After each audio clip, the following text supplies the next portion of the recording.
Tes. Tes. Tes.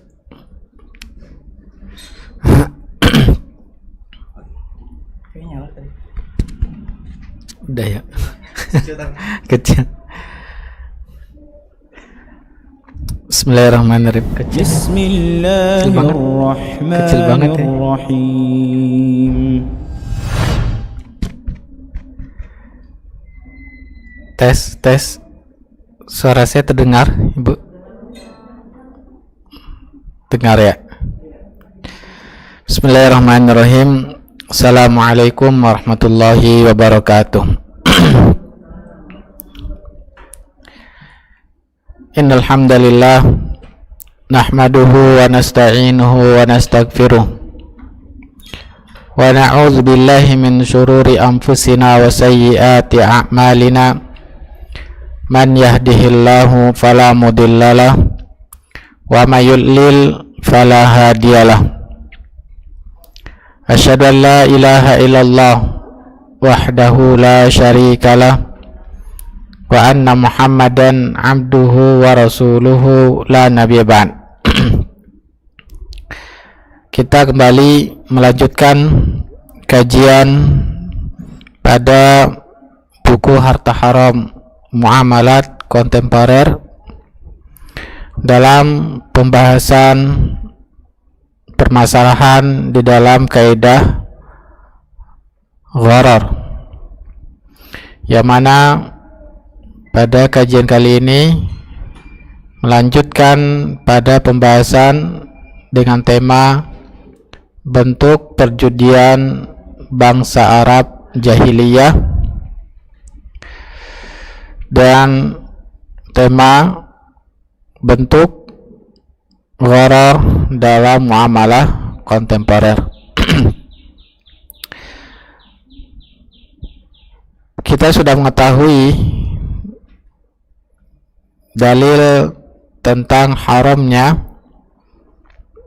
perjudian di dalam Islam, yaitu berdasarkan firman Allah Subhanahu wa taala, innamal khamru wal maisiru wal ansabu wal azlamu rijsun min amali syaitan fajtanibuhu la'allakum tuflihun. Sesungguhnya khamar dan judi serta menyembelih berhala, berkorban untuk berhala, dan mengundi nasib dengan panah adalah perbuatan yang kotor dari perbuatan syaitan. Maka jauhilah agar kalian menjadi orang-orang beruntung. Ayat ini Allah Subhanahu wa taala menjelaskan bahwa di antara perbuatan yang kotor dalam Islam dan merupakan perbuatan syaitan, yaitu meminum khamar, kemudian melakukan perjudian, kemudian melakukan kesyirikan kepada Allah dengan cara menyembelih sembelihan pada selain Allah Subhanahu wa taala, dan juga mengundi keberuntungan atau nasib seseorang dengan cara undian pada anak panah. Ini adalah perbuatan syirik. Maka di dalam ayat ini Allah menyandingkan perbuatan bermain judi sama seperti meminum khamar, dan juga sama seperti melakukan kesyirikan kepada Allah Subhanahu wa taala. Menunjukkan bahwa perbuatan perjudian adalah sesuatu yang di antara perbuatan dosa yang sangat besar di dalam Islam. Nah, na'udzubillah min dzalik, banyak di zaman sekarang ini lagi musim ya judi-judi online. Semoga kita terhindar dan berusaha berdoa kepada Allah dan mengingatkan, mendakwahkan keluarga kita dari permainan-permainan online yang mana pada hakikatnya ini adalah perjudian yang diharamkan di dalam Islam. Dan ini sangat mewabah di zaman kita sekarang ini. Maka perlu kita untuk mendakwahkan, mengingatkan, jangan sampai ada di antara orang-orang yang kita cintai mereka melakukan dosa besar kepada Allah. Maka kita lihat bagaimana contoh bentuk judi yang ada di masa Rasulullah SAW, dan ini juga sudah menjadi kebiasaan orang-orang sebelum diutusnya Nabi SAW membawa syariat Islam, yaitu kebiasaan orang-orang jahiliyah dahulu.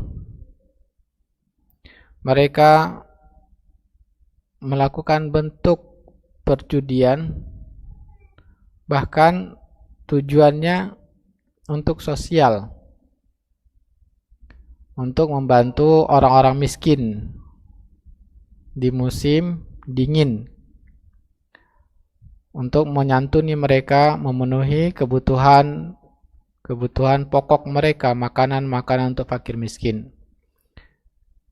Sehingga kalau kita melihat bahwa tujuan mereka baik, ya, yaitu untuk membantu orang-orang miskin, tetapi caranya melakukan sesuatu yang dilarang di dalam syariat Islam. Maka kita lihat bentuk perjudian ini kemudian diharamkan oleh Allah Subhanahu wa taala. Bagaimana mereka melakukan judi di masa itu. Di antaranya bentuk judi yang mereka lakukan dengan membuat undian, ya, dengan membuat undian nomor yang ditulis pada kayu-kayu kecil atau ranting yang mirip seperti rotan, yang mana setiap peserta yang ingin ikut dalam perjudian ini menuliskan angka. Contohnya angka 1, angka 2, masing-masing menuliskan angka yang dia ingin tulis. Yang mana angka ini menunjukkan jika makin besar angka yang ditulisnya, menunjukkan makin berani dia dalam mengambil resiko.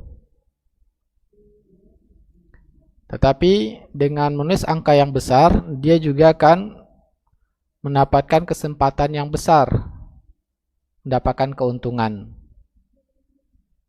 Ya. Sehingga orang-orang yang sudah menulis angka tersebut pada kayu-kayu, ya, dan diisi juga dengan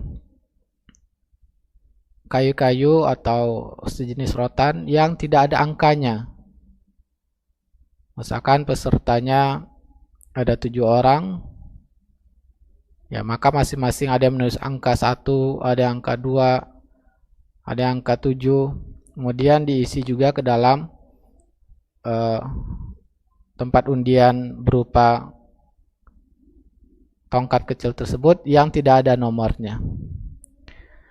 Kemudian apa yang mereka lakukan dengan angka-angka tersebut? Maka mereka pun menjadikan sarananya adalah daging unta. Ya. Sarana bermainan judi adalah daging unta.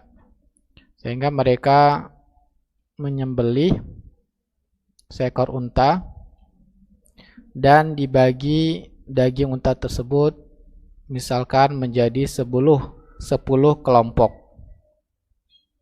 Ya. 10 tumpukan. Kemudian diundilah, dicabut undian pada angka-angka yang tertulis pada tongkat-tongkat tadi.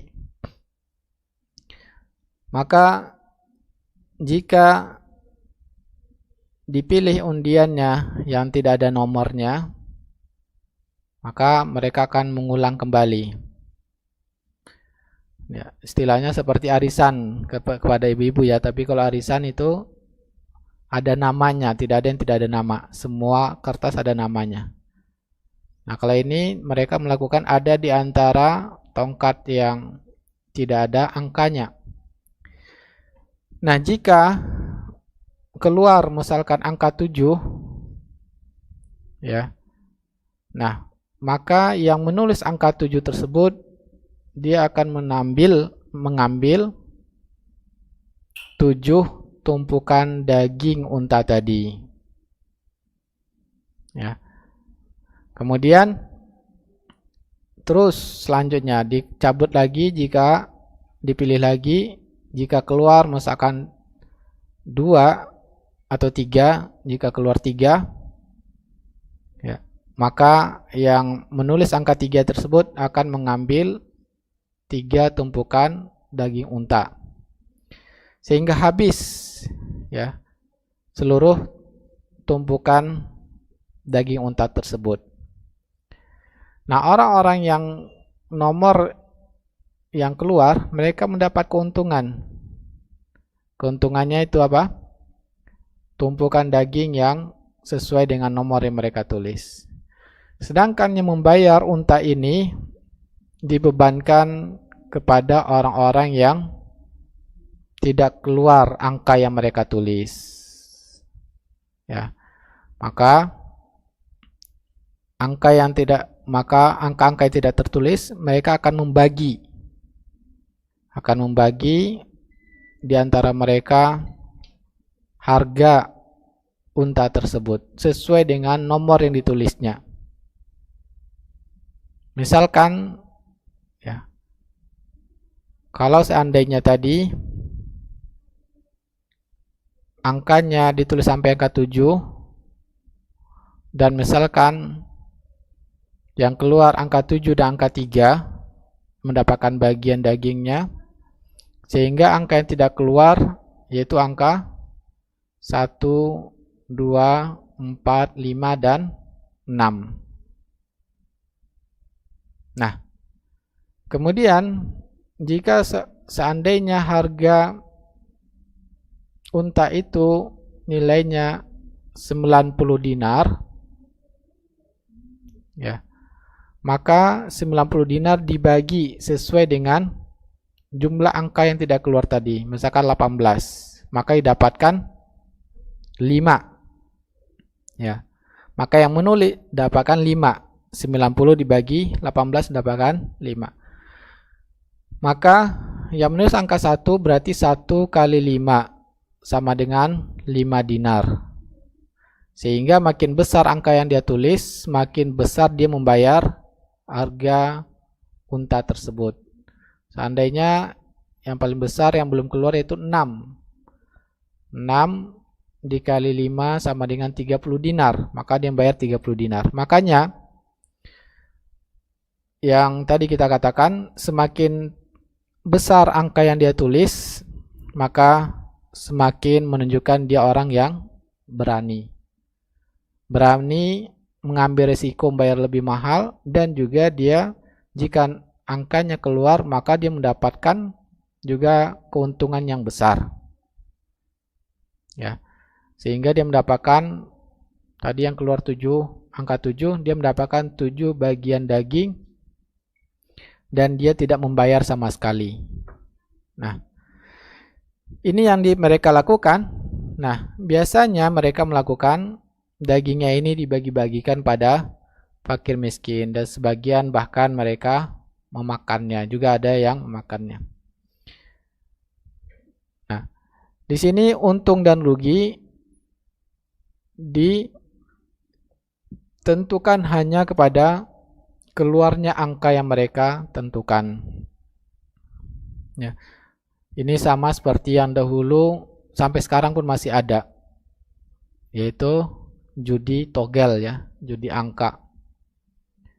Jika semakin banyak angka yang dia pilih, semakin mahal dia bayarnya. Ya.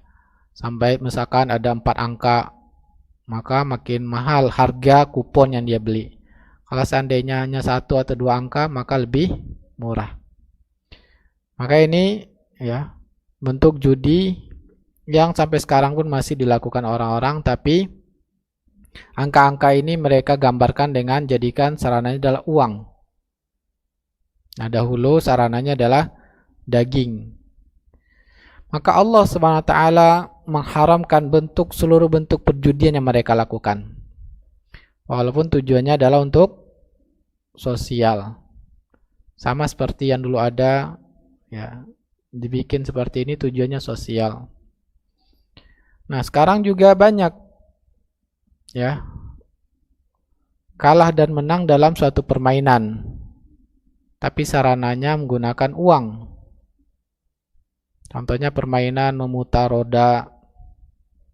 Ya, memutar roda, jika terpilih angka sekian, maka dia mendapatkan poin uang, angka uang. Atau sarananya atau uang juga, tapi permainannya dengan cara memilih gambar yang sama. Jika satu baris sama semua, maka mendapatkan poin uang. Nah, ini juga bentuk-bentuk judi yang ya, banyak di zaman sekarang ini dilakukan oleh orang-orang. Maka kita sudah mengetahui bahwa hikmah Allah Subhanahu wa taala mengharamkan judi ini diantaranya karena menjadikan orang-orang tersebut memakan harta orang lain dengan cara yang batil.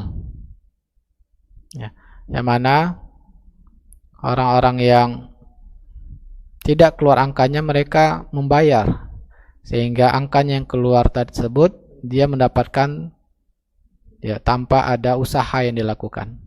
Dan tanpa usaha ini juga menyebabkan orang-orang malas untuk berusaha. Menyebabkan apa? Munculnya pengangguran-pengangguran. Ya, ini adalah yang dilakukan orang-orang untuk berjudi. Mereka mengundi nasib. Dengan permainan-permainan ini, siapa tahu bisa mendapatkan uang yang banyak. Sehingga mereka menjadikan malas, makin malas. Dan ini menyebabkan kecanduan. Ya, ketika sudah candu, dan biasanya juga bandar-bandar judi ini mereka bertransaksi dengan pejudi ini, pasti selalu yang menang adalah si bandar. Ya. Yang mana bandar ini dengan mudah mereka mengatur. Misalkan hari ini diberi kesempatan 1 kali menang. Tapi setelah itu ya selalu kalah. Pasti si bandar yang akan selalu untung karena dia mengatur. Nah, sungguhnya orang bermain judi ini mereka dibodoh-bodohi oleh bandar. Sehingga ini akan menjadi kecanduan, dan akhirnya kalau sudah candu ya sebagaimana orang-orang dahulu jahiliyah, bahkan mereka menjadikan sarana bukan hanya pada daging unta. Bahkan mereka sampai menjadikan anak, istri sebagai taruhan yang diperjudikan. Nah, sampai sekarang pun ya banyak yang akhirnya berhutang ke sana kemari dengan pinjol atau dengan bank untuk bermain judi. Akhirnya istri dan anaknya menjadi tempat dicari-cari oleh debt collector. Ya, dikorbankan. Sangat banyak di zaman sekarang ini. Na'udzubillah min dzalik. Oleh karena itu, judi Allah sudah mengingatkan, dosanya merupakan dosa yang besar, menyebabkan permusuhan, menyebabkan kriminal, banyak terjadinya perceraian, ya, banyak terjadinya kekerasan dalam rumah tangga, banyak terjadinya pembunuhan karena disebabkan asalnya adalah dari permainan judi yang awalnya coba-coba.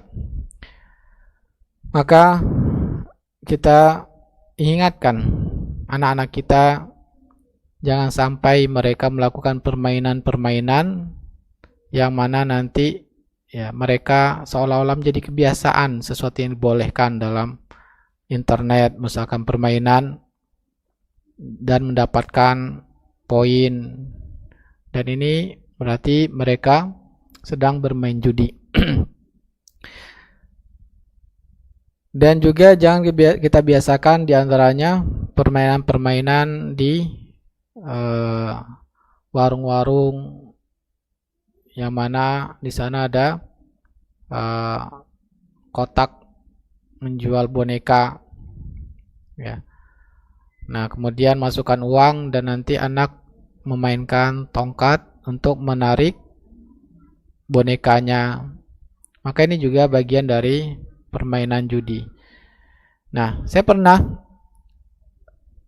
melihat ya bahwa melihat tayangan mengatakan ketika memesan mesin judi tersebut, permainan tersebut, maka penjualnya mengatakan mau disetting pada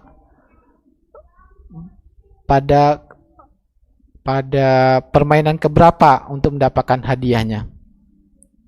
Ya, sehingga mesinnya itu bisa diatur oleh pemilik pada permainan keberapa akan mendapatkan hadiah. Nah, sama seperti perjudian yang lainnya.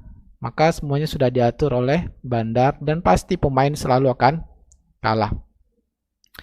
Nah, maka oleh karena itu Allah SWT mengharamkannya. Ini menyebabkan ya lalai untuk berzikir pada Allah dan mudarat-mudarat lainnya. Selanjutnya kita masuk pada masalah gharar dalam muamalat kontemporer.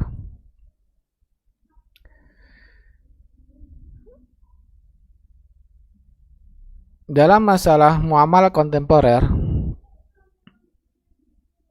kita perlu mengetahui kaidah-kaidah gharar ini, ya, agar terhindar dari gharar ini pada muamalah-muamalah kontemporer. Oleh karena itu Imam Nawawi mengatakan larangan jual beli gharar merupakan salah satu dasar yang sangat prinsip dalam pembahasan muamalat. Gharar terdapat dalam banyak bentuk muamalat. Sehingga ya, perkataan Imam Nawawi ini pentingnya kita selalu mengetahui kaidah tentang gharar ini. Karena begitu banyaknya muamalah-muamalah yang nantinya akan terdapat ya ketidakjelasan dalam muamalah tersebut. Kemudian gharar tersebut sudah sebagaimana kita ketahui terkadang dapat merusak akad, menyebabkan akad tidak sah atau batal.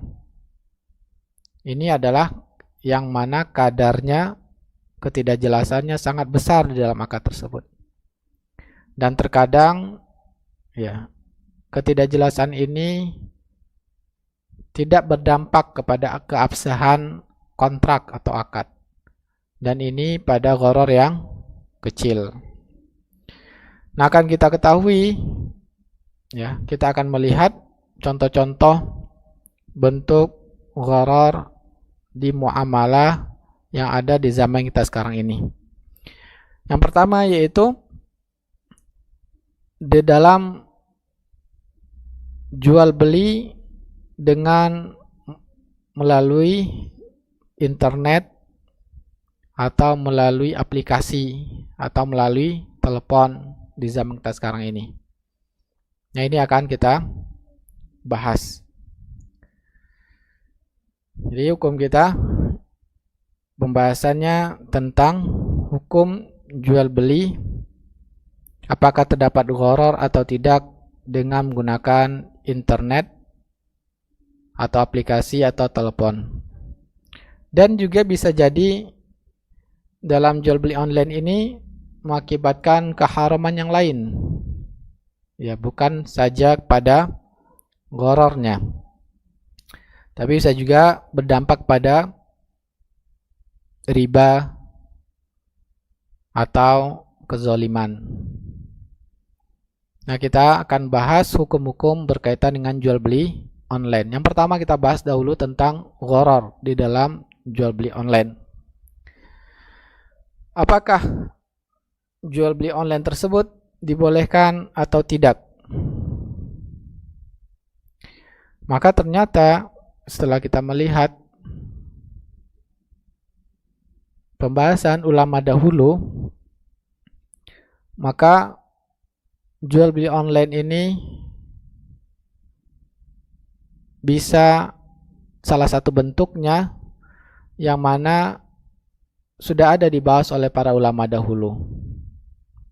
Di antaranya yaitu bentuk jual beli online yang hanya menampilkan gambar dan spesifikasi. Nah, ini sudah ada pembahasannya pada zaman ulama-ulama terdahulu. Dinamakan pada pembahasan ulama terdahulu dengan istilah jual beli mausuf fi dhimmah.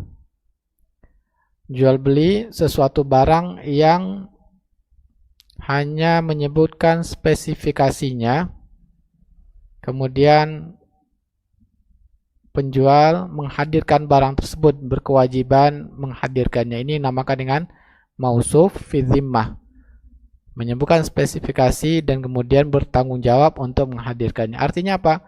Menjual barang yang tidak ada di waktu akad. Maka begitu juga dalam jual beli online, yang mana salah satu bentuknya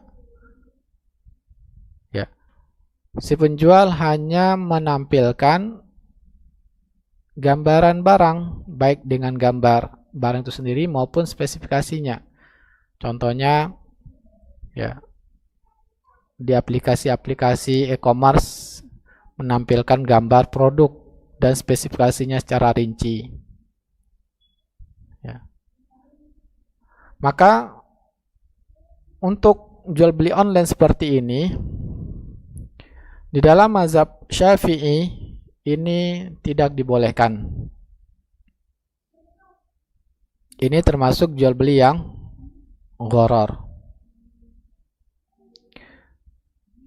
Dalilnya bahwa Rasulullah SAW diriwayatkan dari Abu Hurairah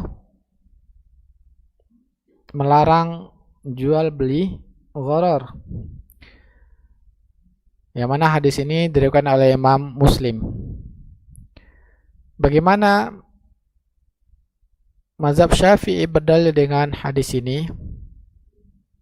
Dengan mengatakan bahwa jual beli yang hanya menyebutkan gambar, menampilkan gambar, atau hanya menyebutkan spesifikasi barang, ini bisa jadi objeknya tidak jelas karena barangnya tidak ada secara fisik di waktu transaksi, karena transaksinya menggunakan aplikasi ya, sehingga dalam transaksi jual belinya tidak ada barangnya langsung ya. Sehingga ini termasuk jual beli yang gharar. Bisa jadi nanti ya, barangnya tidak sesuai ketika sampai dengan spesifikasi, dan itu ternyata memang banyak kejadian ya Bu ya. Ternyata barang yang sampai tidak sesuai warnanya atau gambarnya dengan yang disebutkan oleh si penjual.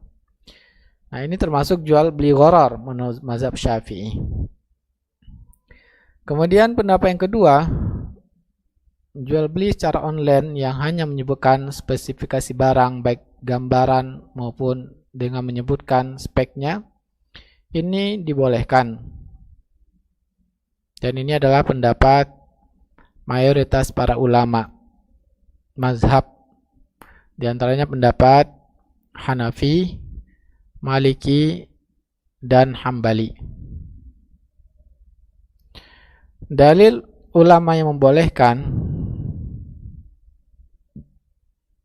yaitu berdasarkan kepada keumuman dalil bolehnya berjual beli, sebagaimana dalam surah Al-Baqarah 275.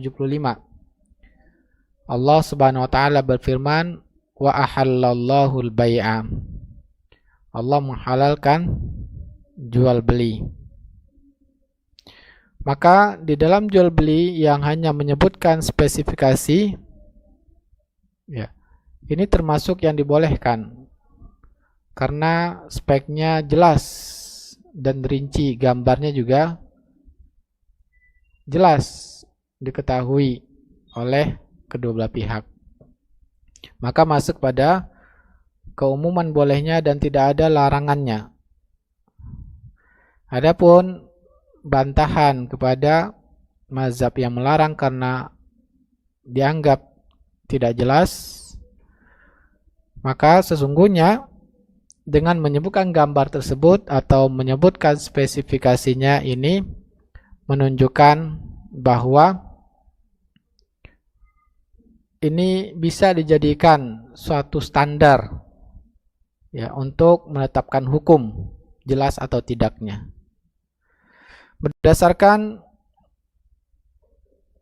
hukum yang Allah tetapkan kepada orang-orang Yahudi, Allah menetapkan hukum kafir kepada orang-orang Yahudi ketika mereka mengingkari sifat-sifat kenabian Nabi Muhammad SAW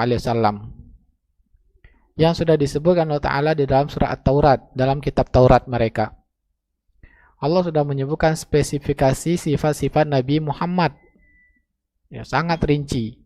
Bahkan mereka mengetahui sifat Nabi Muhammad ini dalam Taurat seperti mereka mengenal anak-anak mereka sendiri. Begitu rincinya sifat Nabi akhir zaman, ya. Tetapi apa? Ketika datang Nabi Muhammad SAW sesuai dengan di dalam Taurat, mereka mengingkari. Ya, sebagaimana Allah menyebutkan falamma ja'ahum ma'arafu kafaru bih. Tatkala datang pada mereka nabi yang mana sifat-sifatnya sudah disebutkan dan mereka mengetahui, mereka ingkari. Maka ya, Allah menghukumi bahwa ini sudah jelas dengan menyebutkan sifat itu sesuatu yang sudah bisa diyakini, bisa dijadikan sumber sebagai hukum. Sehingga dengan demikian juga dalam jual beli yang disebutkan gambar dan speknya secara rinci, ini bisa dijadikan sebagai dasar untuk melakukan akad jual beli, keabsahan akad jual beli, karena ini sesuatu yang sudah jelas. Dalil yang kedua, bantahan terhadap pendapat yang melarang jual beli dengan menampilkan gambar dan hanya spek, yaitu sesuai dengan ucapan Nabi SAW, yang mana Nabi SAW mengatakan la tubashirul mar'atul mar'ata fatan'atuha li zawjiha ka'annahu yanzuru ilaiha. Janganlah seorang istri atau wanita menceritakan kepada suaminya, ya, bergaul, kemudian menceritakan sifat atau menceritakan apa ya, bentuk-bentuk wanita lain kepada suaminya, ya. Yang mana Nabi melarang seorang istri menceritakan gambaran wanita lain yang bukan muhrim, bukan mahram dari suaminya. Maka Nabi mengatakan ka'annahu yanzur ilaiha, seolah-olah dengan diceritakan tersebut suaminya melihat di hadapannya. Maka dari hadis ini menjelaskan bahwa dilarang menceritakan, hukumnya sama seperti melihat langsung. Maka menjual beli pada barang yang hanya menyebutkan speknya ini sama seperti menjual beli barang yang dilihat langsung. Ya. Apabila memang barang tersebut sesuai dengan spek yang disampaikan. Nah, terus bagaimana seandainya akad jual belinya sudah disepakati dengan spek yang sudah disebutkan? Ternyata apakah jual belinya sah atau tidak? Maka jual belinya adalah sah. Karena sesuatu yang sudah jelas. Dengan demikian bisa kita simpulkan dari perbedaan para ulama ini, jika dalam menjelaskan spek barang tidak rinci dalam satu akad jual beli, maka mengakibatkan jual belinya tidak sah. Ya. Maka oleh karena itu penting bagi kita untuk menjelaskan serinci mungkin supaya tidak salah dipahami oleh pembeli. Ya.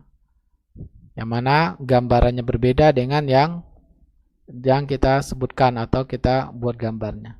Maka kita harus menghindari hal-hal yang menyebabkan perbedaan persepsi pada suatu barang.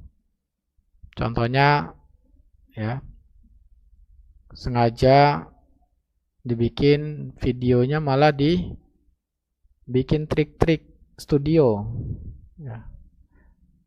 Nah, ini bisa menyebabkan nanti perbedaan persepsi.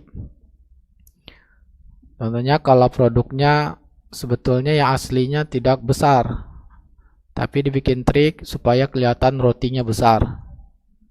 Ya. Kemudian tidak ada gambaran secara rinci. Nah, ini bisa menyebabkan jual belinya haram. Karena ada unsur manipulasi, ada unsur ketidakjelasan. Ya. Maka contohnya juga dalam menjual perumahan, menyebutkan gambarannya ya, jaraknya misalkan 10 menit ke tol, tidak dijelaskan 10 menit waktunya kapan ya. Ternyata 10 menit waktunya jam 3 pagi atau 2 pagi. Kalau di waktu siang hari 1 jam ternyata.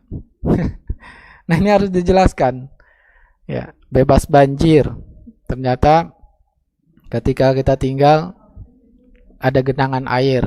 Ya, ini bukan banjir, ini genangan. Nah, ini contoh-contoh yang harus dirincikan.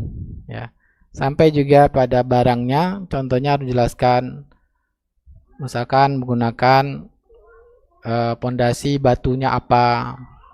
Kemudian harus jelaskan batunya. Kemudian besinya, besi berapa. Harus sampai serinci itu. Ya. Kemudian juga batunya, dindingnya batunya apa? Hebel atau bata merah.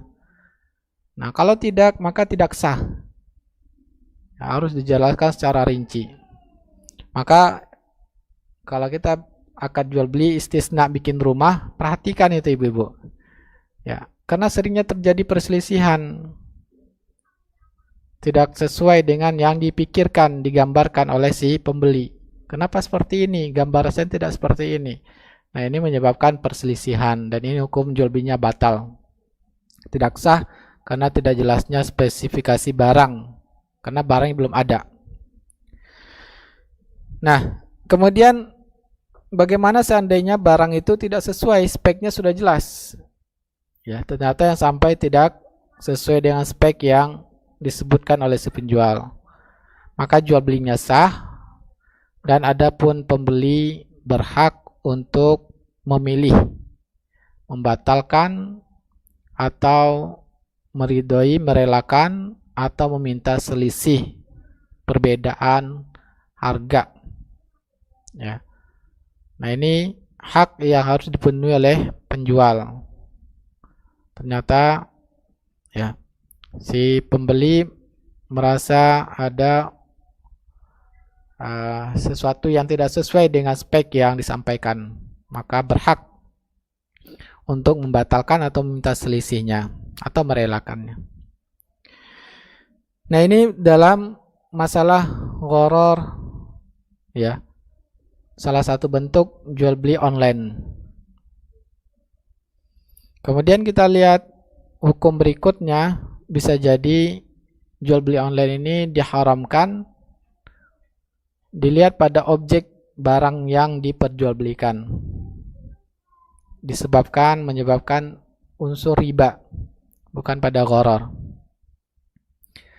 Yaitu apa? Contohnya memperjualbelikan secara online yang mana syariat Islam mensyaratkan harus tunai dalam transaksinya, seperti komoditi ribawi, ya. Maka tidak boleh melakukan jual beli online pada barang berupa emas,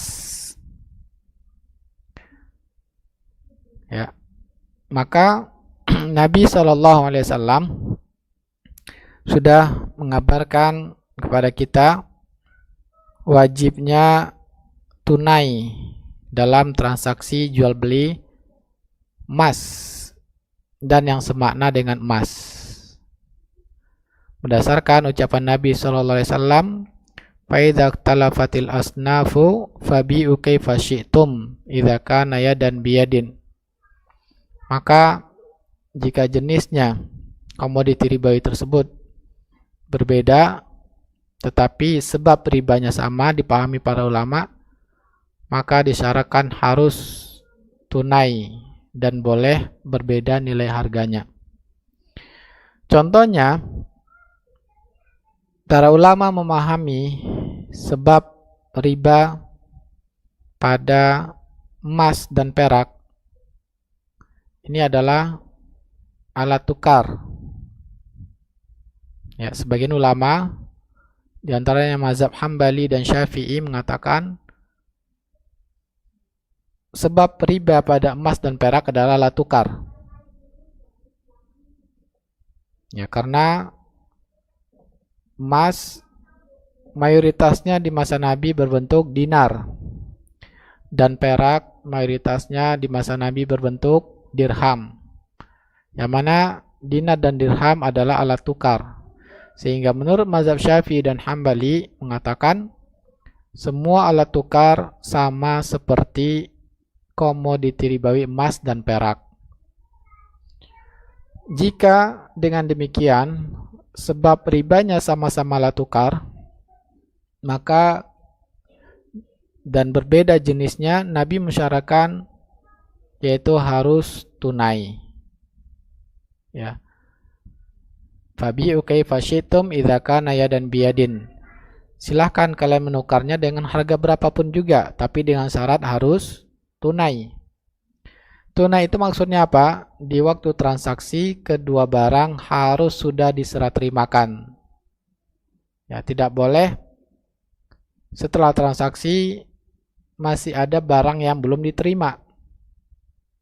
Nah, kalau kita membeli emas menukar dengan uang, ya, kita transfer, maka sudah diterima pada si penjual, tapi emasnya belum kita terima, sehingga ini menyebabkan ya riba nasi'ah, riba yang tertunda penyerahannya.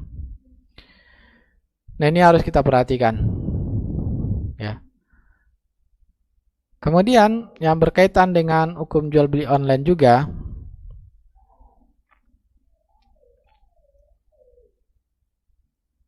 di antaranya yaitu pembahasan yang mana menjual beli online secara live.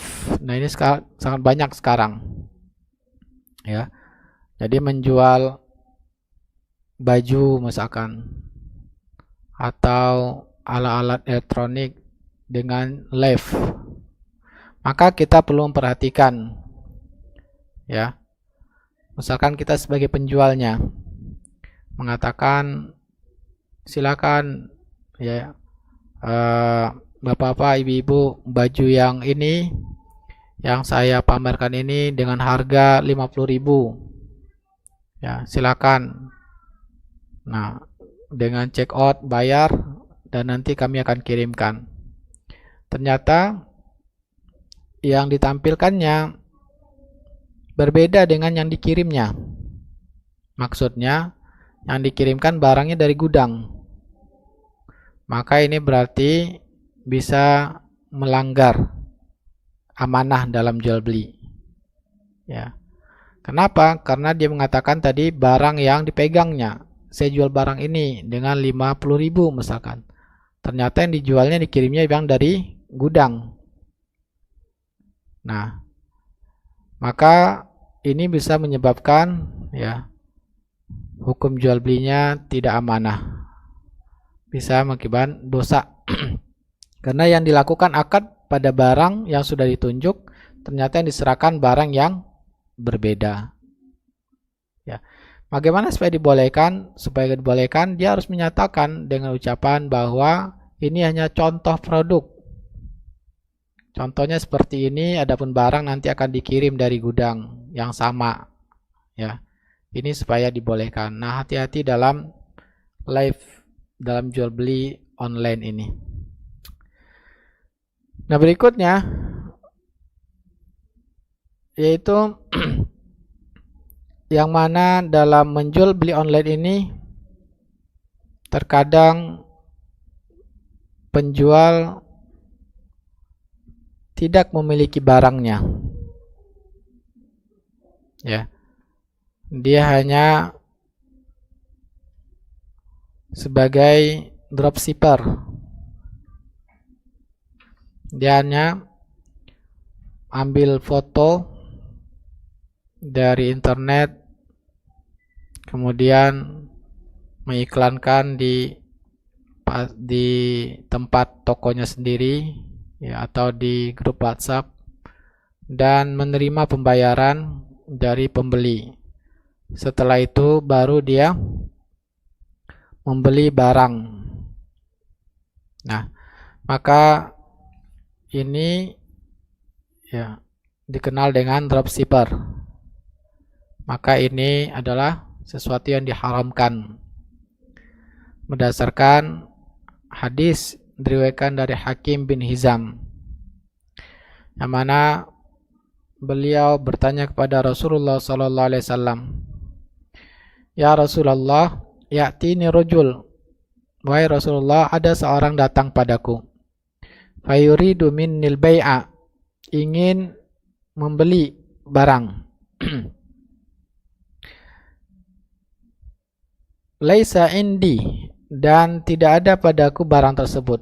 Afa abta'uhu lahu minas suq, boleh enggak aku akad jual beli, kemudian aku membelinya dari pasar? Nah, di sini dikatakan bahwa akad jual beli. Yang harus kita ketahui bahwa akad jual beli itu menjadi sah apabila salah satu barang sudah diterima oleh satu pihak. Ya, maka baru dia menjadi sah. Kalau ada suatu kesepakatan dan tidak ada barang yang diserah terimakan, maka kesepakatan ini batal. Dan apabila tetap dilakukan, maka dia menjadi sesuatu yang diharamkan. Karena Nabi SAW mengatakan, diriwayatkan, naha anil kali al-bail kali bil kali. Haram hukumnya jual hutang dengan hutang. Maksudnya apa? Ada kesepakatan, tetapi kesepakatan ini yang mana barang dan harganya diserah terimakan kemudian hari. Maka ini sesuatu yang diharamkan, dilarang oleh Nabi SAW. Ya, contohnya kesepakatan karena khawatir harganya naik disebabkan pembelian menggunakan uang dolar, sehingga dibikin sekarang kesepakatannya harganya sekarang, ya, dengan harga sekarang, tapi produknya misalkan elektronik diserahkan 6 bulan lagi, dan uangnya pun diserahkan nanti, tapi harganya harga sekarang. Jadi mengikat harganya dengan harga sekarang. Maka akad ini batal, ini haram. Sesuatu yang diharamkan oleh Nabi. Maka dari sini kita memahami bahwa ya, perkataan bolehkah aku menjualnya, kata Hakim bin Hizam, berarti dia menerima uang. Ya, Hakim bin Hizam menerima uang, kemudian baru dia membeli barang yang diinginkan dari pasar. Faqala la tabi' ma laysa indak. Jangan kamu melakukan akad jual beli yang barangnya tidak ada pada dirimu. Ya. Maka kamu tidak boleh menerima uang padahal barangnya tidak ada pada dirimu. Melakukan kesepakatan jual beli. Nah, jadi jika ada yang mengatakan pendapat bahwa ini dropshipper dibolehkan dengan mengatakan akadnya adalah akad salam, atau di dalam mazhab Syafi'i namakan dengan salam hal. Salam hal itu ya waktunya pendek, untuk waktu yang pendek. Kita menerima semua pembayaran di depan, kemudian baru kita beli barangnya. Dalam mazhab Syafi'i membolehkan salam hal. Dalilnya apa? Jikalau seandainya salam yang mana uang harga diserahkan semuanya lunas di waktu akad, kemudian barangnya diserahkan 1 tahun, 2 tahun, 3 tahun lagi, dibolehkan dalam syariat Islam, sebagaimana yang terjadi pada masa Nabi. Ketika Nabi SAW datang ke kota Madinah dan orang-orang melakukan salam, ya, maka Nabi mensyaratkan salam itu, yang mana mereka memesan kurma untuk 1 tahun, 2 tahun kemudian. Maka Nabi syaratkan supaya dibolehkan bayar seluruh pembayarannya, harganya tunai, dan barang harus dijelaskan speknya secara rinci. Ini yang disyaratkan oleh Nabi SAW. Maka mazhab Syafi'i mengatakan jikalau seandainya barang diserah terimakan 1 tahun 2 tahun lagi dibolehkan, maka dengan waktu yang lebih singkat tentu lebih dibolehkan. Ya. Maka jumhur ulama mengatakan salam hal ini tidak dibolehkan. Jika waktunya hanya pendek, singkat, ya, yang mana akad jual beli baru setelah itu beli barang yang dibutuhkan, maka ini bertentangan dengan hadis Hakim bin Hizam tadi. Yang mana Hakim bin Hizam sudah menanyakan pada Nabi dan dilarang oleh Nabi, jangan menjual barang yang belum kamu miliki. Nah, kenapa Nabi SAW membolehkan dalam salam yang mana waktunya panjang?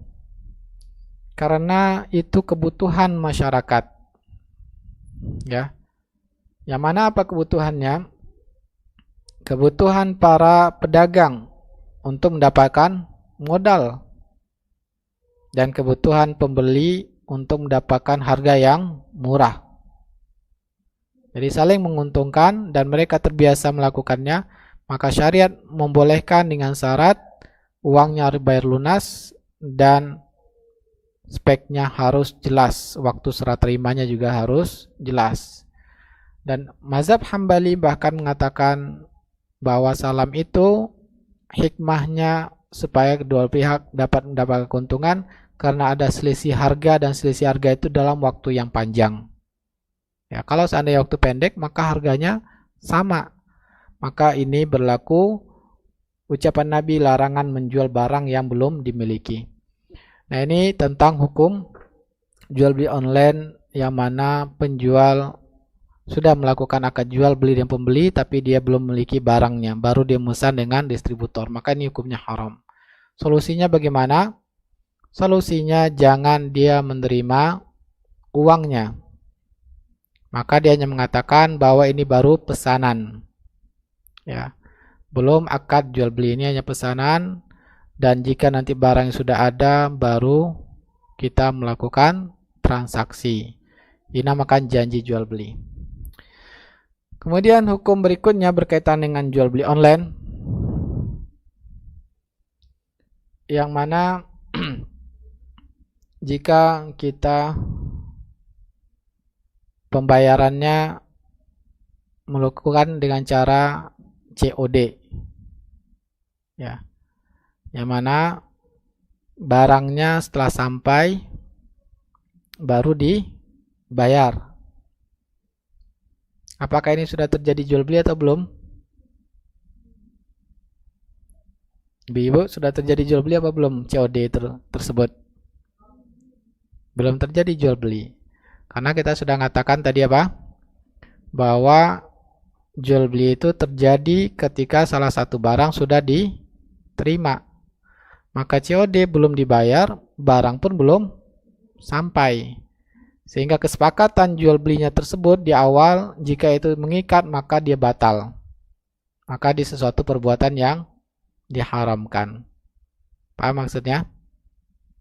Jelas? Paham ibu-ibu? Masih bingung? Nah, COD jika itu dipahami penjual dan pembeli sudah suatu kesepakatan, maka dia menjadi haram. Sampai di sini paham? Karena tadi sudah kita jelaskan, Nabi SAW nahaan bil kali. Nabi mengharamkan jual beli hutang dengan hutang. Barangnya belum diterima, uangnya juga belum diterima. Maka kalau sudah dianggap suatu kesepakatan, maka kesepakatan itu berarti menentang larangan Nabi Sallallahu Alaihi Wasallam. Nah, supaya dibolehkan bagaimana? Supaya dibolehkan, masing-masing pihak harus memahami bahwa COD belum jual beli. Ya, belum terjadi jual beli. Artinya kesepakatan-kesepakatan itu belum mengikat. Itu yang harus dipahami. Nah, terus bagaimana supaya selanjutnya dibolehkan? Selanjutnya, karena belum terjadi jual beli, baru pesanan. Begitu sampai, nah, bisa dicek atau tidak, Ibu? Hah? Sekarang sudah ada yang bisa dicek ya. Sudah ada yang bisa dicek. Maka cek dulu barangnya. Nah, baru kasih tahu si penjualnya. Jadi harus membuat akad dulu. Sampaikan kepada penjualnya, harus bikin akad jual beli. Jadi sampaikan, barang saya terima. Berarti baru sah akad jual belinya. Kalau tidak ada, berarti tidak ada akad jual belinya. Berarti yang menjadi kesepakatan adalah yang sebelumnya. Maka ini batal jual belinya. Sampai di sini paham? Paham ya? Maka begitu barang sampai baru dibikin kesepakatan. Akad jual beli. Barangnya sudah diterima, ya baru saya transfer insya Allah, atau saya kasihkan uangnya ke kurir. Nah, dengan diterimanya barang baru terjadi jual beli. Maka akad jual belinya ketika barang sampai. Nah, ini harus perhatikan. Kalau tidak ada akad, berarti yang menjadi akad adalah yang sebelumnya. Maka sebelumnya itu ya menjadi akadnya batal karena belum adanya barang dan belum adanya penjualan. Nah, itu kira-kira pembahasan tentang jual beli online. Dan bahkan jual beli online juga masih banyak permasalahan-permasalahan lainnya selain gharar, yaitu adanya cashback dan lain-lainnya ya. Nah, insya Allah kita akan bahas lebih rinci dalam jual beli online ini dengan diskusi dan tanya jawab. Dipersilakan.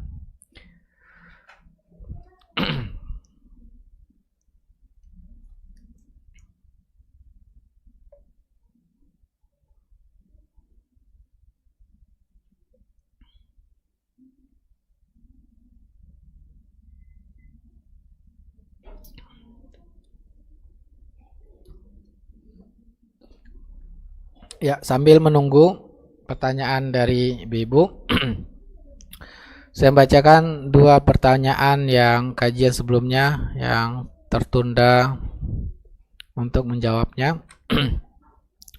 Pertanyaan pertama, Bismillah, izin bertanya Ustadz mengenai zakat.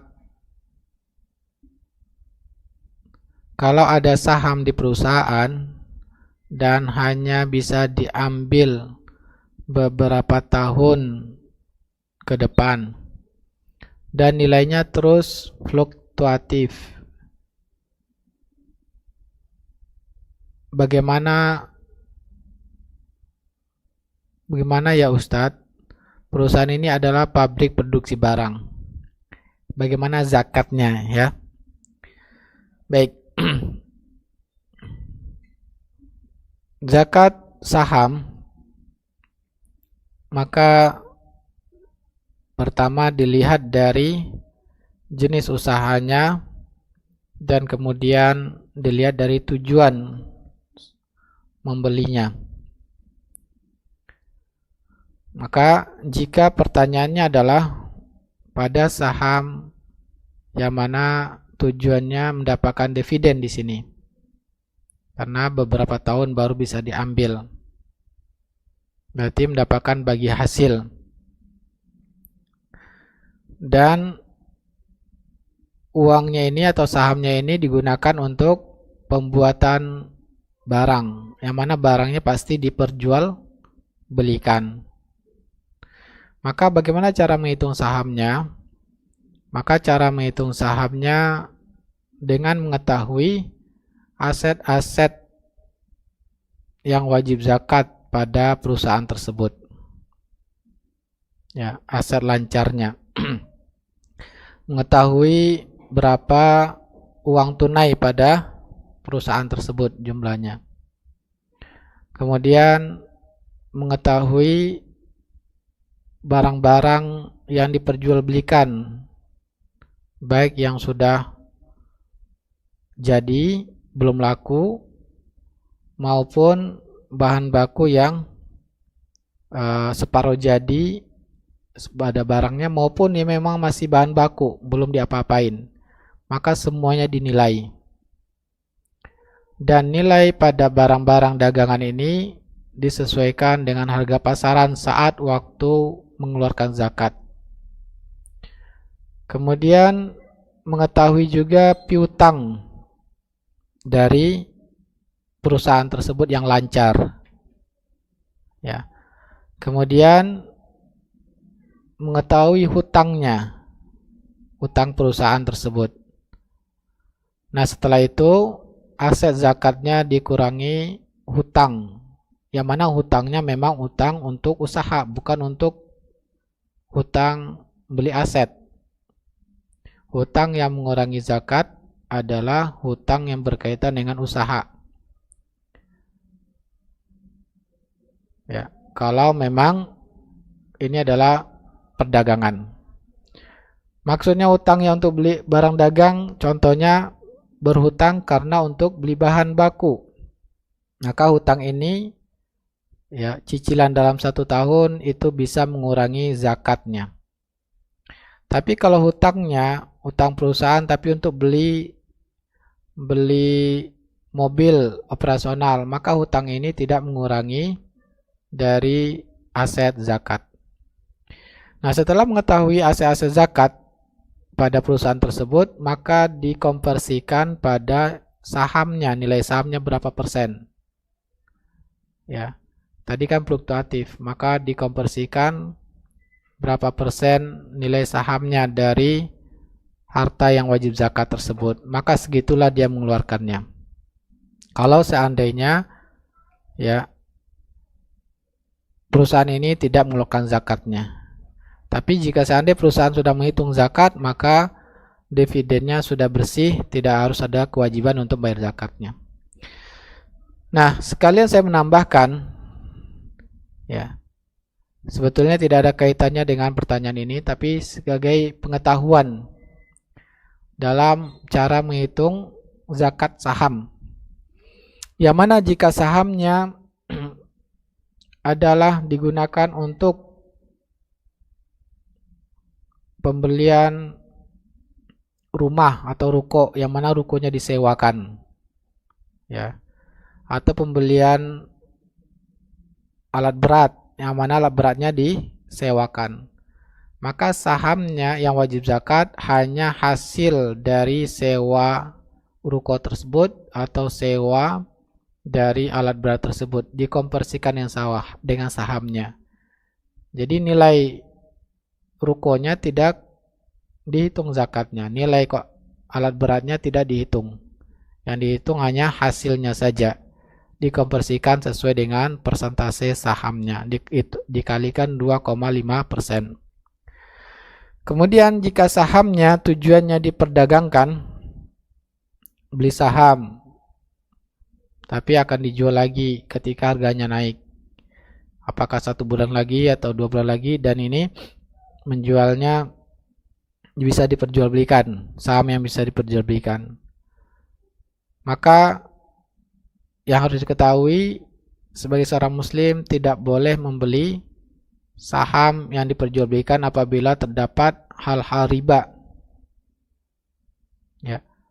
Ini harus diketahui dahulu. Jika perusahaannya adalah perusahaan yang ada ribanya, maka tidak boleh kita belinya. Kalau sudah terlanjur ya kita belinya, maka keluarkan dahulu yang haramnya. Karena zakat tersebut hanya dari harta yang halal, bukan dari harta yang haram. Kemudian setelah itu nilai sahamnya itu berapa harga pasarannya di waktu itu, maka dia mengeluarkan zakatnya sesuai dengan nilai saham pada waktu pasaran wajib zakatnya. Demikianlah kira-kira penjelasan rinci tentang cara menghitung zakat saham. Masih pertanyaan pertemuan sebelumnya? Assalamualaikum Ustadz, semoga selalu diberikan kesehatan. Afwan Ustadz, saya mau tanya, ada usaha jual beli. Pada saat turun PO dari customer, kita kan harus beli barangnya dulu secara cash. Kemudian kita jual secara tempo. Pada saat transaksi ini, adakah ketentuannya untuk menaikkan harga? Ya, maka dilihat ini sebagai trading ya, trading barang atau trading jasa. Maka yang harus diperhatikan yaitu pasaran dari menaikkan harga pada jasa atau barang tersebut. Misalkan yang kita trading adalah jasa kontraktor, ya, yang mana kita sebagai developer membeli jasa dari kontraktor. Kemudian kita jual lagi jasa ini kepada konsumen dalam bangun rumah. Biasanya sebagai jasa kontraktor ini paling tinggi biasa pasaran 10%, setahu saya.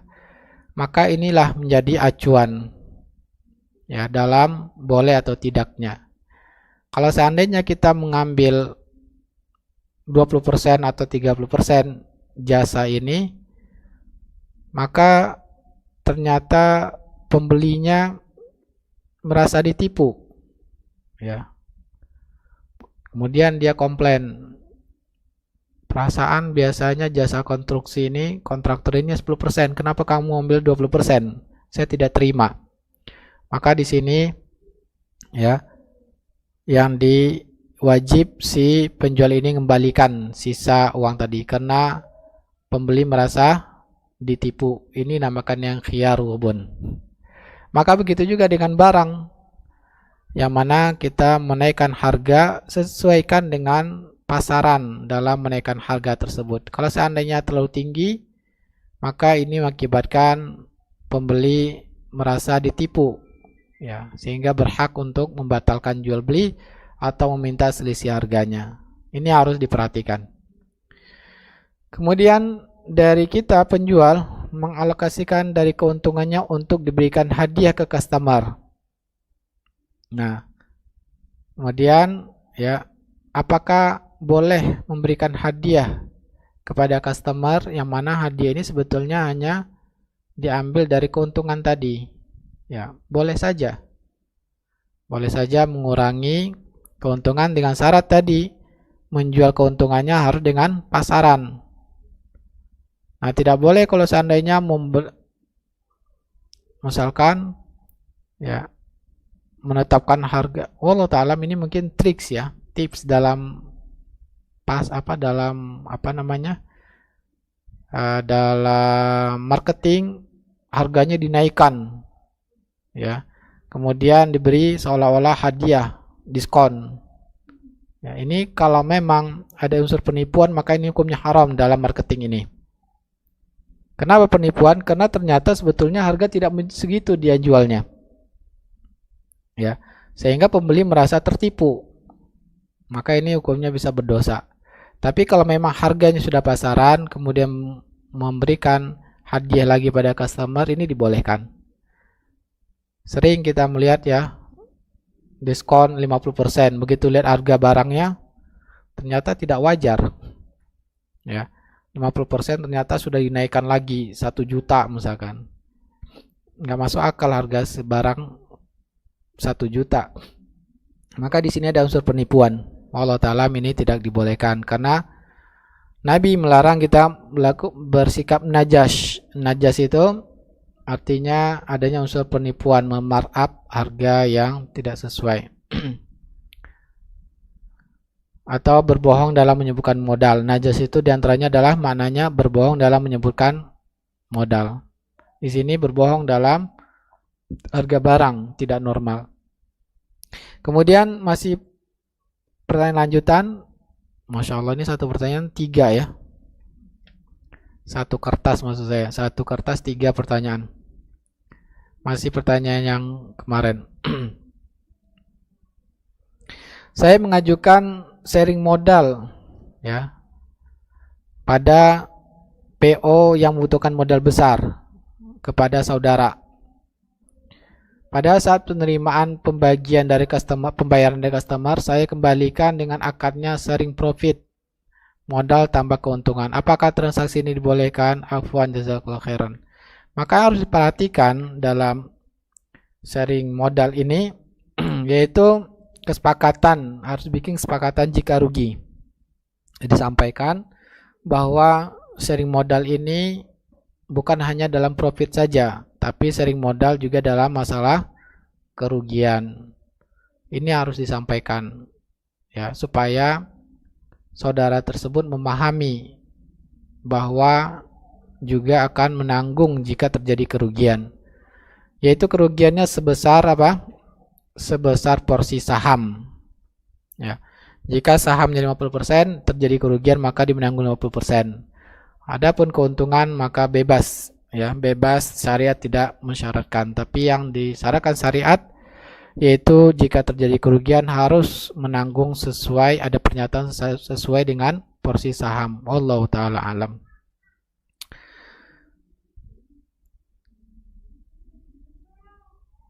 Bismillah, assalamualaikum warahmatullahi wabarakatuh. Semoga Ustadz, para ulama, penulis kitab-kitab dan kaum muslimin Allah berikan penjagaan di atas kebaikan kepada Allah Ta'ala, amin. Izin bertanya Ustadz, adik ipar saya memiliki hutang kepada saya sejak 4 tahun lalu. Sudah 2 tahun lalu stop, enggak cicil lagi. Entah apa uzurnya. Namun beliau sering memberi hadiah kepada anak-anak saya. Apakah boleh Ustadz? Saya ingin meneladani sikap waro' Imam Hambal rahimahullah ta'ala yang tidak mau berteduh saat hujan di rumah seorang yang telah memberi pinjaman kepada beliau karena khawatir itu adalah manfaat yang diterima oleh sebab hutangnya. Semoga Allah Ta'ala mudahkan Ustadz memberikan pencerahan kepada saya. Jazakallah khairan. Maka waroknya Imam Ahmad bin Hambal, karena Allah Ta'ala orang tersebut memang sebelumnya tidak pernah saling berikan hadiah. Adapun jika memang sudah sering memberikan hadiah sebelumnya, maka Nabi SAW mengatakan hukumnya boleh. Maka pada hal yang boleh tidak termasuk pada hukum waro'. Ya. Saya ulangi lagi, pada sesuatu yang halal, jelas-jelas Nabi mengatakan, illa an yakuna qad jara bainahuma qabla dzalik. Kecuali memang sebelumnya sudah sering memberi hadiah, maka hukumnya boleh. Itu murni hadiah. Ya. Maka bukan termasuk perbuatan yang waro' terhadap sesuatu yang halal di dalam syariat Islam. Tetapi jika memang sebelumnya tidak pernah beri hadiah pada anak kita, maka ini baru bisa dikhawatirkan, ya.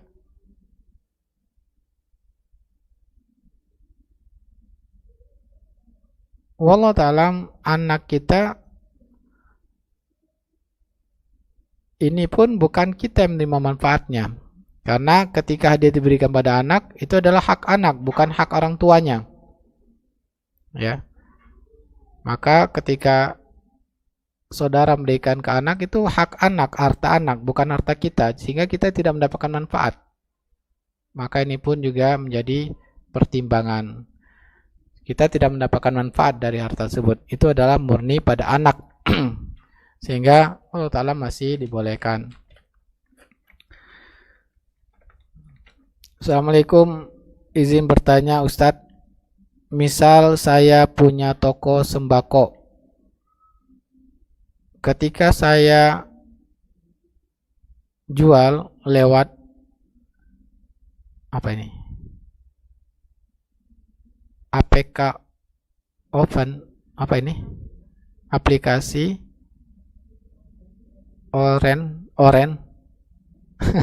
Oh, warna aplikasinya oranye itu ya. Masya Allah. Aplikasi Oren ya.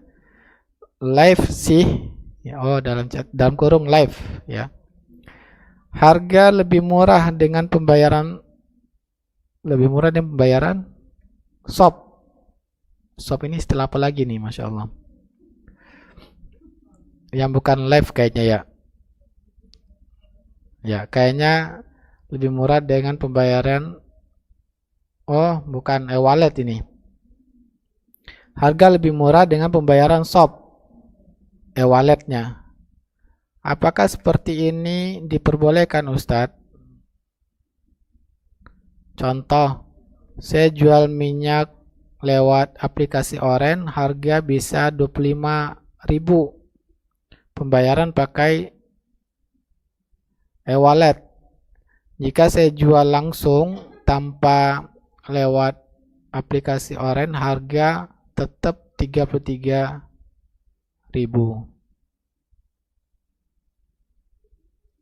Jual langsung ini maksudnya gimana, Bu? Nggak pakai aplikasi?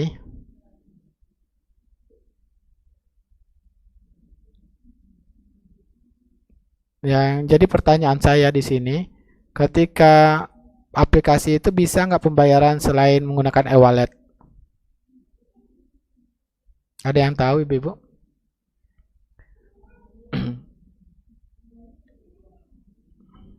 Nggak ada. Siapa tahu misalkan ada perbedaan. Kalau pakainya e-wallet jadinya 25.000, tapi kalau tidak pakai e-wallet, transfer lain, transfer antar bank atau virtual lebih mahal misalkan. Wallahu alam, kalau hanya sesuai dengan pertanyaan ini, yaitu pembayarannya hanya pakai e-walletnya aplikasi Oren ini, maka ini boleh saja. Ya. Wallahu alam. Bismillah, Ustadz, mohon nasihatnya apabila saya iklankan logam mulia atau mini golf lagi lewat online. Begitu ada yang ingin beli, saya jelaskan via WhatsApp hanya COD. Apa sah hukum jual belinya? COD di sini logam mulia diserahkan lalu tunai sesuai harga hari tersebut. Jazakallah khair. Boleh. Ya. Emang kenapa, Bu? Kenapa bertanya heran kok dia boleh? Saya ulangi lagi ya. Dia hanya menawarkan melalui online penawarannya, tapi jual belinya melalui bertemu langsung. ya maka ini nggak ada masalah, boleh. Hanya penawaran saja melalui online, sedangkan akad jual belinya adalah langsung tunai. Ya, jadi online-nya itu hanya pemesanan, sedangkan akadnya adalah ketika bertemu. Maka itu yang harus dipahami COD. COD itu baru pemesanan ya, bukan jual beli. Assalamualaikum warahmatullahi wabarakatuh. Ustadz, apa hukum cashback pada jual beli online dengan pembayaran transfer atau COD? Ya, maka cashback hukum asalnya adalah dibolehkan. Hukum asalnya adalah dibolehkan. Kecuali kalau cashbacknya karena menggunakan e-wallet, maka ini menjadi riba. Wallahu ta'ala.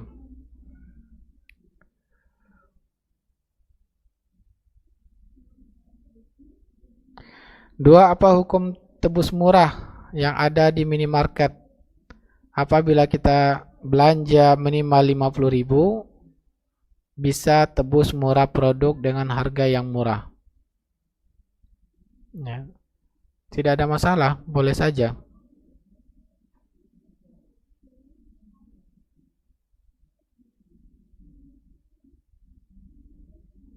Kita bayar,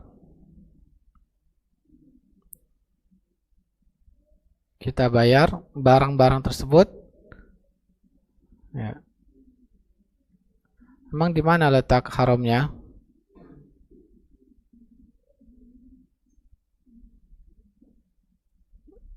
Boleh saja seseorang memberikan hadiah dengan syarat. Syaratnya misalkan kalau sudah belanja sampai 200.000 maka mendapatkan hadiah. Atau ya hadiahnya adalah potongan harga pada produk yang lain. Maka Allah Ta'ala tidak ada larangannya, boleh saja. Bismillah, izin bertanya Ustadz, bagaimana kalau membeli barang kebutuhan pokok dengan membeli atau pesan lewat telepon ke toko atau warung terdekat? Karena barang belum diterima dan pembayaran transfer saat barang sudah diterima. Iya, ini pesanan. Maka belum terjadi jual beli, boleh saja memesan barang melalui telepon. Dan kapan jual belinya? Jual belinya ketika barang sampai di kita. Ya. Dan waktu itu kita diterima barangnya, berarti waktu itulah jual beli, dan waktu itu kita membayarnya. Ini boleh. Wallahu alam. Ustadz, izin bertanya, jika kami menjual ruko kepada rekan bisnis tunai 1 miliar, namun di sini rekan tersebut kami hanya pinjam nama saja, namun nanti yang cicil ke BSI kami, sebaiknya gunakan akadnya apa Ustadz agar tidak riba?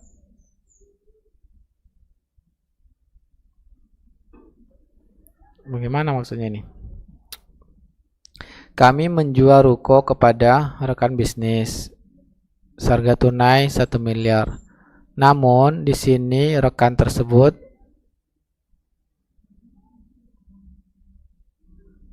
kami tersebut hanya pinjam nama saja. Namun nanti yang cicil ke banknya kami. Sebaiknya gunakan akad apa Ustadz agar tidak riba? Sebetulnya rukonya nggak dijual berarti ya?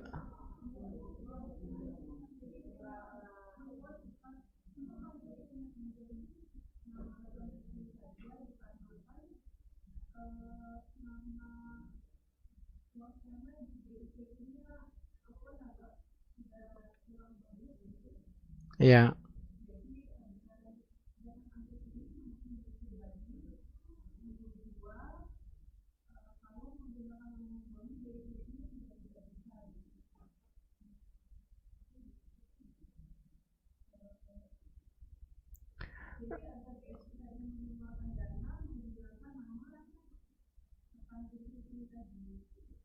Rukonya ruko siapa ibu? Oh, rukonya yang punya ibu. Milik suami apa milik ibu?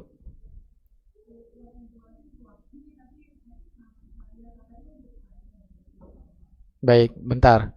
Rukonya milik ibu, yang mana yang ingin beli suami, tapi menggunakan nama teman. Jadi nanti sebetulnya yang beli ini ruko ini beli oleh suami, tapi dari ibu sebetulnya. Teman hanya sebagai pinjam nama, gitu ya. Kemudian apakah ini dibolehkan?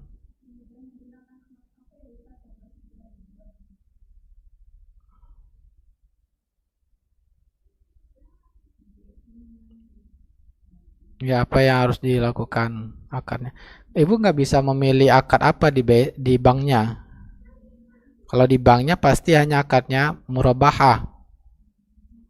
Ya, di akad banknya biasanya menggunakan akad murabahah. Murabahah itu artinya mereka akan membeli barang dari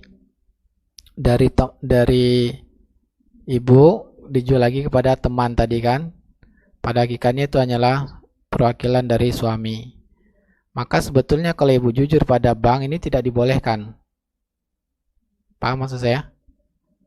Ya, karena tidak boleh diperbankan antara suami istri melakukan akad jual beli. Ya, tidak dibolehkan. Maka ini berarti menipu banknya. Maka ini tidak dibolehkan. Kemudian yang kedua, biasanya di bank syariah itu menggunakan akad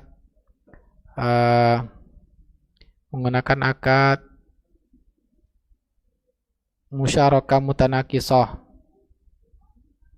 Ya, musyarakah mutanakisah ini pilihan yang kedua yang dilakukan oleh bank. Biasanya musyarakah mutanakisah, si pembeli teman suami akan diminta sebagian uang. Ya.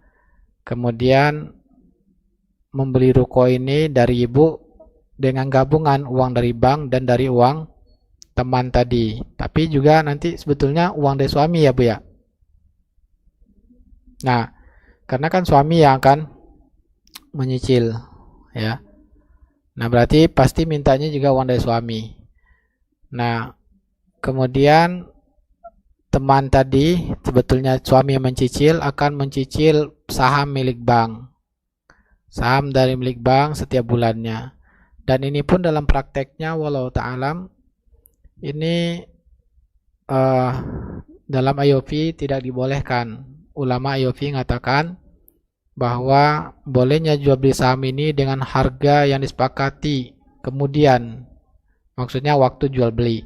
Sedangkan musyarakah mutanakisah di perbankan ini dia menentukan harga jual beli sahamnya sudah dari awal dengan cicilan tetap sampai waktu yang ditentukan. Maka jual beli sahamnya ini tidak dibolehkan. Nah, sehingga kedua akad tersebut ya walau ta'alam ini hanya sebetulnya butuh uang. Sebetulnya butuh uang, maka bisa menyebabkan akad jual beli inah. Artinya sebetulnya barangnya kembali lagi pada pemilik dan dia mendapatkan uang. Dan ini yang kita jelaskan pada jual beli inah tentang pertanyaan istri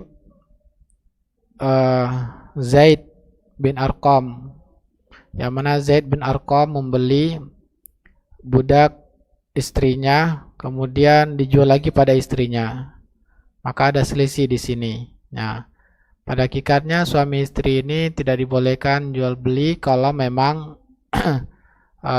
sebetulnya butuh uang. Dengan demikian sebaiknya hindari akad-akad ini dari bank Bu. Ya, maka gunakan solusi yang lain. Dan bisa solusinya ya jual saja ke orang lain kalau memang sebetulnya butuh uang atau butuh ruko Ibu. Ya sudah jual saja rukonya atau sewakan dapat uang. Ya, sewakan rukonya pada orang dapat uang atau jual saja. Semoga dengan menjualnya Ya, usahanya dapat uangnya berkah dan usahanya dimudahkan Allah mendapatkan keuntungan. Daripada cara yang tadi keduanya tidak ada yang benar. Ya, maka ini kalau rugi, ruginya 2 kali. Usahanya rugi, dapat dosa lagi. Lebih baik dijual saja. Semoga dengan dijual ruko tersebut, suami lebih hati-hati dalam berbisnis dan Allah pun memberikan keberkahan untung yang lebih banyak dari rukonya. Wallahu ta'ala. Wa iyaki, semoga Allah mudahkan. Assalamualaikum warahmatullahi wabarakatuh. Izin bertanya Ustadz, kalau permainan di time zone dan semacam itu bagaimana? Apa termasuk haram juga? Maka ada permainan kenapa kita nyebutkan nama ya? Nah, permainan-permainan di tempat hiburan ada yang bentuknya sewa permainan, maka hukumnya boleh.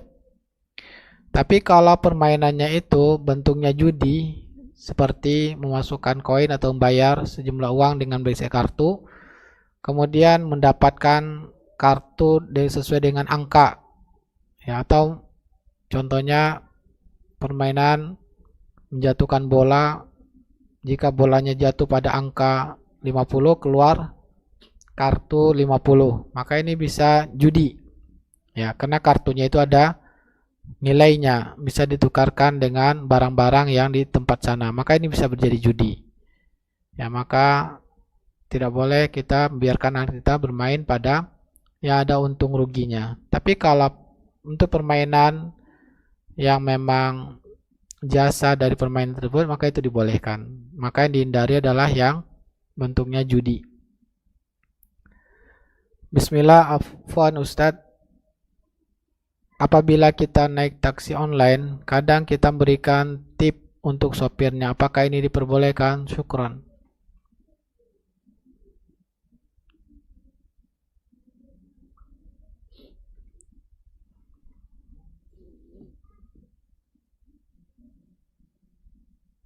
Taksi online.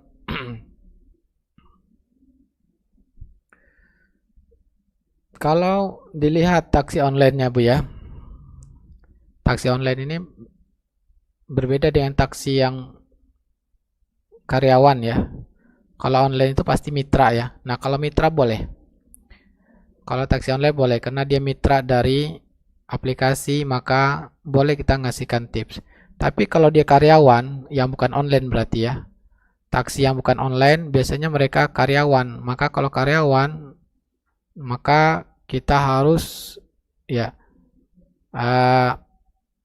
lihat atau mengetahui aturan perusahaannya. Pada asalnya tidak boleh, kecuali memang dibolehkan perusahaannya memberikan tips ya. Tapi kalau online boleh. Wallahu ta'ala. Assalamualaikum warahmatullahi wabarakatuh. Ustadz yang dirahmati Allah Ta'ala, afwan saya izin bertanya mengenai donasi yang digabungkan dengan keuntungan penjualan. Contohnya pedagang beriklan, hasil penjualannya akan didonasikan misal 20% untuk kegiatan amal. Atau seperti sekarang banyak didonasikan untuk Palestina. Mohon penjelasannya, apakah hal seperti ini diperbolehkan? Syukran jazakallahu khair. Boleh saja, nggak ada larangannya. Kembali hukum asal jual beli adalah dibolehkan. Ya. Maka terserah dari si pemilik barang, ya, mau didonasikan atau diambil, maka dengan dinyatakan donasikan boleh saja karena itu adalah hartanya. Mungkin tujuannya supaya cepat laku, ya. Apakah dibolehkan? Boleh, nggak ada masalah. Berarti membelinya juga termasuk membantu dalam kebaikan. Ya, sebagaimana diharamkan kita membeli tujuannya dalam itu yang haram, maka mendapatkan pahala jika kita membantu tujuannya untuk kebaikan. Allah perintahkan wa ta'awanu 'alal birri wat taqwa. Tolong menolonglah dalam kebaikan. Dengan kita membeli, kita mendapatkan barang dan juga kita mendapatkan pahala karena sudah membantu orang lain untuk bisa beramal, dan kita pun ya ikut serta dalam kebaikan. Wallahu ta'ala. Assalamualaikum warahmatullahi wabarakatuh. Semoga Allah berkahi Ustadz dan keluarga, amin. Izin bertanya, kalau membuat iklan ada videonya dan menampakkan muka model tanpa adanya musik, bolehkah? Syukran Ustadz. Ya, para ulama berbeda pendapat tentang video atau fotografi, yaitu menampilkan makhluk bernyawa. Sebagian ulama mengharamkan karena keumuman dalil tentang haramnya menggambar, yang mana Nabi sallallahu alaihi wasallam mengatakan haramnya menggambar, dan video dan gambar fotografi termasuk dari menampilkan gambar makhluk bernyawa. Sebagian ulama dengan demikian. Sebagian ulama mengatakan diantaranya Syekh Utsaimin membolehkan video makhluk bernyawa dan foto makhluk bernyawa itu dibolehkan menurut Syekh Utsaimin dan Singkiti. Karena dalilnya tidak ada ulama yang mengharamkan bercermin. Ya. Maka foto, video, dan fotografi hanya mengabadikan makhluk Allah SWT, sehingga sama seperti bercermin. Dengan demikian hukumnya dibolehkan. Adapun menggambar yang dilarang dalam hadis Nabi maksudnya menggunakan tangan, membuat patung atau membuat gambar makhluk bernyawa dengan gambar tangan, yang melukisnya, itu yang dimaksud dengan hadis larangan menggambar. Dan ini pendapat yang lebih kuat, wallahu taala alam. Tetapi walaupun demikian, tetap kita perhatikan adab-adab dalam Islam, ya. Dan para ulama berbeda pendapat tentang menampilkan wajah wanita, apakah aurat atau tidak. Sebagian ulama mengatakan aurat, haram hukumnya, dan sebagian mengatakan boleh. Dan wallahu ta'ala ini masalah khilafiyah di antara para ulama.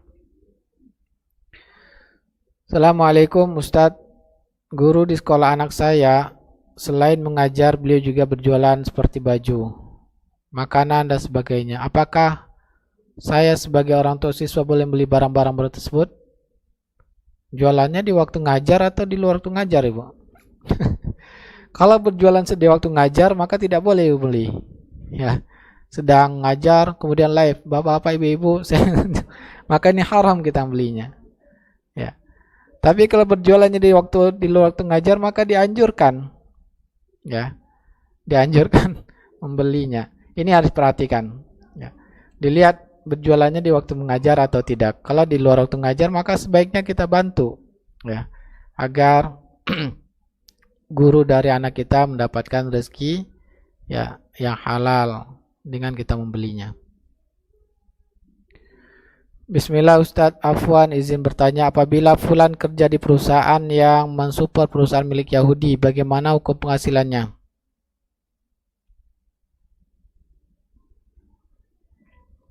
Perusahaan yang mensupport perusahaan milik Yahudi,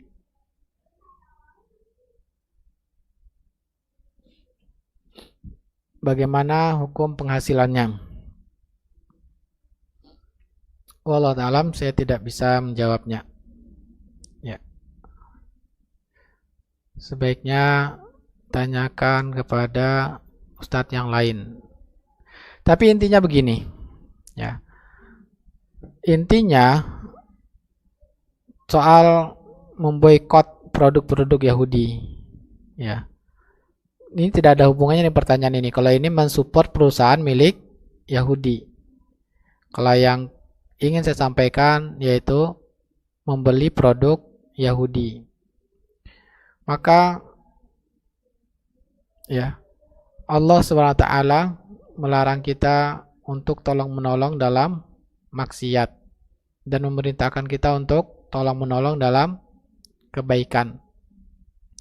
Seandainya kita membeli produk-produk Yahudi dan mereka pun mendapatkan makin kuat ekonominya, dengan ekonomi tersebut membunuh kaum muslimin, ya, maka tentunya tidak selayaknya kita seorang muslim membeli produk-produk mereka, ya, yang mana mendapat kekuatan ekonomi dan yang tersebut mereka membunuh kaum muslimin.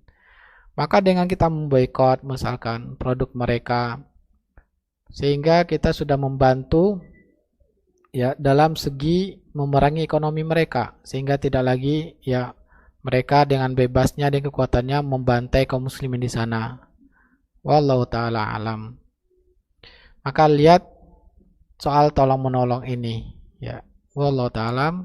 Adapun halal dan haram penghasilannya saya tidak tahu dan saya tidak bisa menjawabnya. Assalamualaikum Ustadz Afwan, bagaimana menyikapi barang-barang sama ya.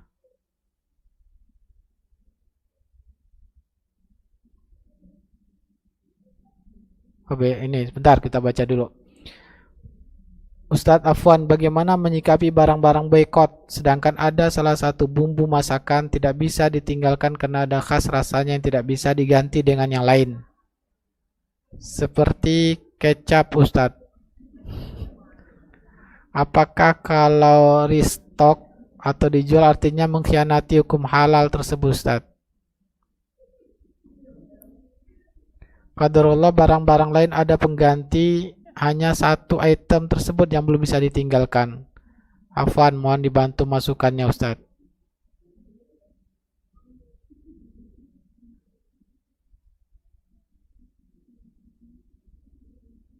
Ya, walau talam saya juga Afwan tidak bisa menjawabnya Bu ya.